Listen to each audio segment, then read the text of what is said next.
My father raised his glass at Father's Day dinner and called me a disgrace in front of 40 people. Nobody argued.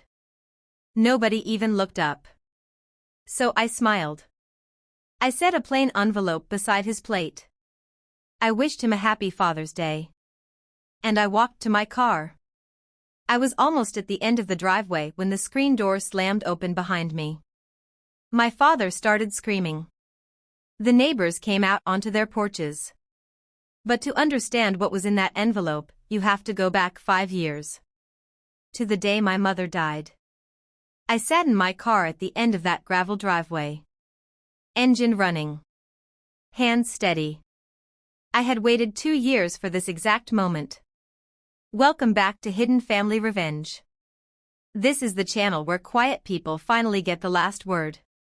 Subscribe now. Drop a comment telling me where you are watching from. You do not want to miss how this one ends. I built my accounting practice from a folding table and a laptop that overheated. 12 years. Nobody handed me anything. But to my family, none of that mattered. To them I was cold. Selfish. The daughter who picked spreadsheets over love. Nobody asked how many nights I stayed up late saving strangers from losing their homes. Nobody asked why my own family never once let me help save ours. That morning I told myself I would not drive out to the farm. Every year I said that. Every year I went anyway. Because my mother would have wanted me there. And because I had unfinished business with that house that nobody else knew about. I picked up my keys. I told myself this year would be different. I had no idea just how different it was about to get. The party looked perfect. Flags. Grills. Laughter carrying across the yard. My brother Tyler worked the crowd like a man running for mayor. His wife Brooke smiled at me and said, "So glad the people who actually show up came today." My father barely nodded at me. I stood at the edge of the patio holding a plate I never touched. I watched my brother steer the neighbors on a slow tour of the barn, the fields, the fence line, talking like a man giving a tour of his own kingdom. Because I knew something none of them did. I knew exactly what that house was worth. And I knew who really owned it. It was not the man giving the toast. Stay with me. What happens next is the part nobody in that yard ever saw coming. Rewind 2 years. I drove out to check on my father. Found a stack of mail hidden under the newspaper. A bank letter. Red print. Second notice. I offered to help. For free. No questions asked. He looked me dead in the eye and lied. The place is fine. Tyler and I handled it.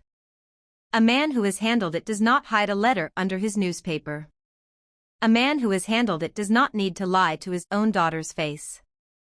I sat in my car at the end of that driveway for a long time, just staring at the house I grew up in. Something was wrong with the farm. And my father would rather lose every acre of it than let his daughter save it. That was the moment I stopped waiting to be asked. I went to a lawyer. Old family friend. He told me the truth. The bank had already given up on the loan. The farm was weeks from auction. I asked one question that changed everything. Can someone else just buy the debt? Yes. Quietly. Legally. So I did. I drained my retirement. Borrowed against my office. Emptied every account I had built since I was 22. I told no one. Not a friend. Not a single soul. I bought my own father's mortgage through a trust with my name nowhere on it. No payments. No collection. No auction. He kept living in that house thinking he saved it himself. I let him believe that. Because being saved by the daughter he called a disgrace would have broken something in him worse than losing the land ever could. I drove home that night a great deal poorer, and carrying a secret heavier than the debt itself. My mother died in hospice, at home, with a nurse 3 days a week in medicine insurance fights you on. Somebody paid for every invoice, every visit, every dose of medicine that made her last weeks bearable. Not my father. Not Tyler, who was busy chasing a bad investment that had already failed. I paid. Quietly. Through a billing address that was not mine, so nobody would ever ask. I held my mother's hand the night she died. And I believe she knew, even if nobody else ever would, which one of her children had actually shown up. At the funeral, my aunt told 3 different women I cared more about money than my own mother. Tyler cried beautifully at the casket. He always could. I let them believe it. Correcting them at my mother's grave would have made me exactly the cold thing they already thought I was. Back at the party, I heard Tyler bragging to a cousin. Almost done. Just a few signatures left. Getting everything squared away so there's no mess later. People who plan to inherit honestly do not talk about avoiding a mess. They were moving the farm out from under a man who did not even own it free and clear. A man who did not know his own daughter held the paper his whole life was standing on. I set my glass down. My hands were completely steady. 2 years of silence had led to exactly this moment. It was timed. I walked back to the table. My father was still holding his glass, still calling me the disgrace of the family in front of everyone. I placed the envelope beside his plate. Inside was the deed. My name on the trust. Every payment I had made for 2 years, dated and documented down to the last dollar. And one more thing Tyler never saw coming. Proof his sure-thing partner had already been arrested for fraud in another state, which meant the papers Tyler was rushing everyone to sign were completely worthless.